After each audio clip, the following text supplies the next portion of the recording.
జల్దాం నా ఇది ఇటు జల్దాం. ఎండలో కూర్చొని అందరిని నీళ్ళు అడిగే బదులు నువ్వు వెళ్ళి పట్టుకోవచ్చు కదా మేము బావిని అంట రాదు కదయ్యా అని ఆ బావి చెప్పిందా?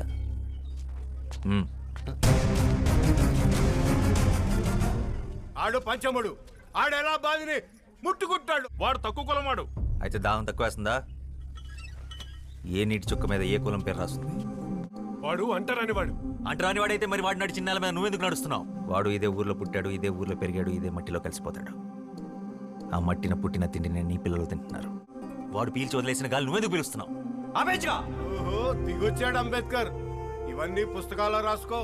నేలకి గాలికి నీటికి బతికించే గుణం ఉంటుందే తప్ప హింసించే కులం ఉండదు.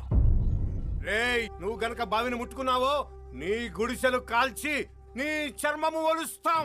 వద్దు బాబు, నాకు నీళ్ళొద్దు ఏమొద్దు.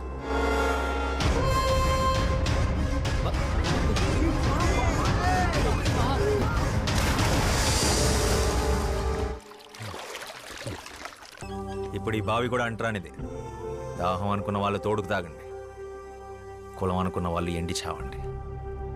వాడి గుడిసె జోలికెళ్ళావో నీళ్ళెక్కడుందో ఈ శ్యామ్ సింగరావుకి బాగా తెలుసు.